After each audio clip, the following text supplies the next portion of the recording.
Borel, Ptak and Kenneth Dunn. Thank you all for being here. We appreciate your time. We are presenting to you today our analysis of the famous Ferrari scene in the movie Ferris Bueller's Day Off. The specific purpose in our choosing this film, or this particular scene of this film, is to show you how convincing peer pressure can be in persuading a person to do something. The thesis here is that Ferris Bueller convinces his friend Cameron to borrow his dad's Ferrari without permission and ultimately enjoy being young and living a little. Ms. Borel will present you with the introduction to this scene, setting the tone of the movie. After that, she'll show the clip itself, and then Ms. Ptak will discuss the main arguments and their subpoints. Then Mr. Dunn will summarize it all and bring us to our conclusion. At this time, I'd like to turn it over to Ms. Borel. Thank you, Tami. Ferris Bueller's Day Off was a 1986 coming-of-age comedy written, produced, and directed by John Hughes, written in only 6 days. The film itself is intermittently narrated in the first person by Ferris Bueller, played by Matthew Broderick, who decides one day to play hooky and skip school. He calls his best friend Cameron, played by Alan Ruck, to skip with him, and together they rescue Miss Sloane, played by Mia Sara, which is Ferris's girlfriend in the film. They have many adventures and close calls. Before the Ferrari scene, we see that Cameron and Ferris are plotting to get Sloane out of class. Cameron is on the phone impersonating Sloane's father, talking to the principal and explaining that her grandmother on her mother's side has passed away. He gets a little carried away with his character and demands that the principal deliver Sloane to the front of the school personally and that he himself will pick her up. Ferris panics at this point because this means he now has to disguise himself as Sloane's father. To pull this off, he comes up with the idea to take Cameron's father's Ferrari to pick her up. Cameron immediately objects to this idea. In the movie, Cameron's dad has a 1961 Ferrari 250 GT California. Mouthful. His dad had spent 3 years painstakingly restoring it and loves it, as Cameron believes, more than him. The seriousness of the situation is further intensified by the fact that these cars were in limited production. There were less than 100 of them ever made, and they only made that many to complete the production requirements to be able to legally race them. In the movie, a modified MG sports car was used with a fiberglass body, which is a good thing because after the release of the film, several car enthusiasts sent angry letters believing that a real Ferrari had been used and wrecked for the making of the film. Fitting to Cameron's character, the license plate on the back of the Ferrari says nervous. I'm going to go ahead and show the film. We'll show our film.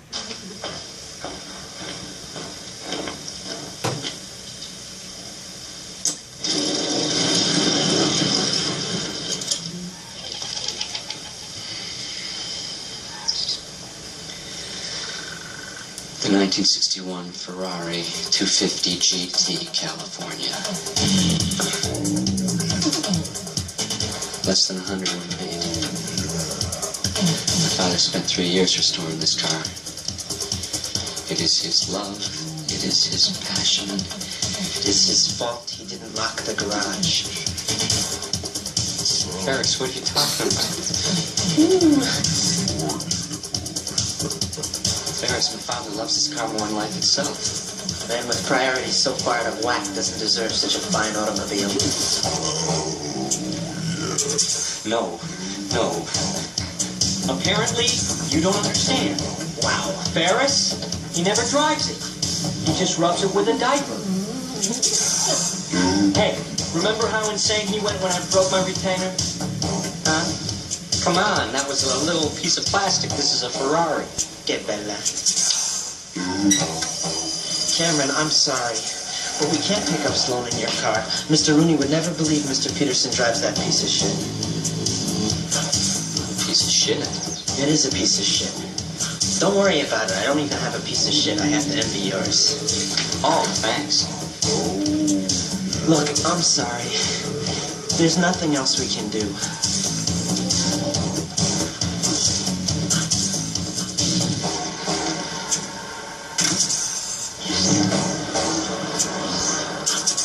He knows the mileage, Ferris. He doesn't trust you? Never has, never will. Look, this is real simple. Whatever miles we put on, we'll take off. How? We'll drive home backwards. No. No! Forget it. You're just gonna have to think of something else. Now put my foot down. How about we run a nice Cadillac? My dream. Call a limo. A nice stretch job with the TV and the bar. How about that? Come on, move a little.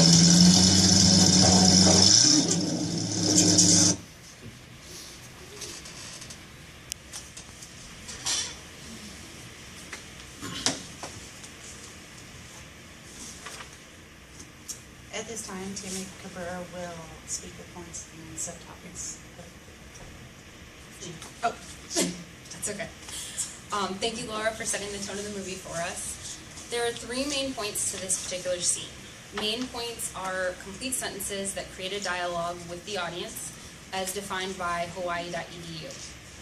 You make a claim in your main points that support your thesis, and then you support your claim in your supporting points, which are the materials used to support the speaker's ideas, as defined by public speaking glossary.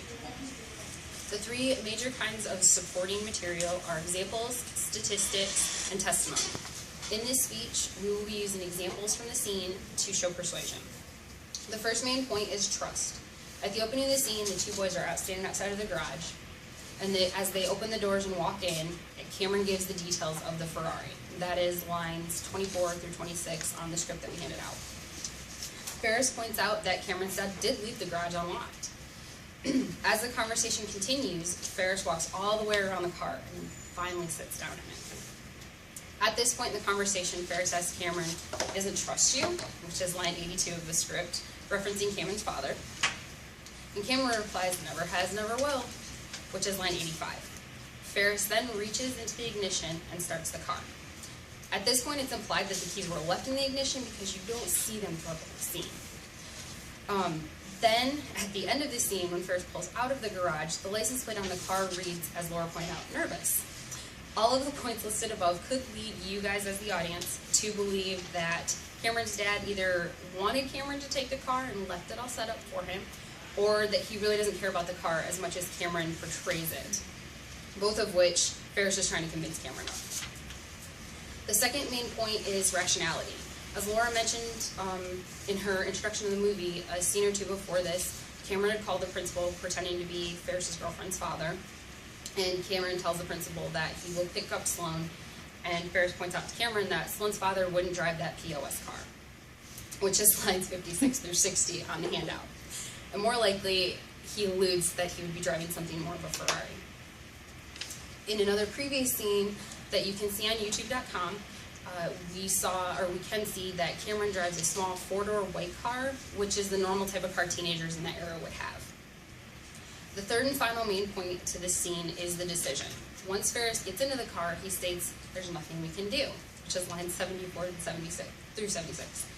Cameron tells Ferris he knows the mileage, line 79. Ferris persists. Then Cameron puts his foot down in lines 106 through 109. Ignoring Cameron, Ferris pulls the car out of the garage. While Ferris is pulling out of the garage, Cameron starts bargaining. This is line 117 through 119.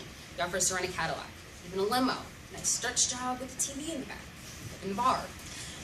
Ferris backs up and says one of the most famous lines from the movie, "Come on, little," which is line 122. Now Cameron, seeing that his friend will take the car with or without him, resigns himself to succumbing to peer pressure, crosses himself, and heads to the car. As we have gone over the three main points of the scene, you can see that they would also describe most thought patterns for any decision that you have to make. And now Kenneth will conclude our presentation. Thank you, Jen. And thank you everyone for giving us your time. It's really been a pleasure. My name is Kenneth Dunn, and I'm here to conclude this panel. Ferris sets up the conclusion, or his conclusion, with the simple phrase, on lines 75 and 76. I'm sorry, but there's nothing else we can do, as Jen pointed out. This one line clinches the deal for Cameron, as well as lets the audience know that Ferris's conclusion is imminent. Ferris's closing argument is whatever miles they put on the car, they will take off by driving backwards, which is lines 79 through 101 on your handout. We've covered the key points of this persuasive argument by Ferris. We've talked about the trust, or lack thereof, of Cameron's father for his son, Ferris's rationale and his need for the Ferrari, and finally Cameron's final decision to let Ferris take the car, as well as his decision to go with him. Ferris Bueller's Day Off is an absolute cult classic. Even to this day, some theaters take the time to play this movie on the silver screen. RottenTomatoes.com, a prominent movie critic website, gives this movie an overall rating of 84% on their tomato meter. And a poll taken on the same site shows that this movie has an overall approval rating of 90% of people who have watched it. If we take away one thing and one thing only from Ferris's argument, it's that we should just all live a little. Thank you again so much for your time, and have a wonderful day.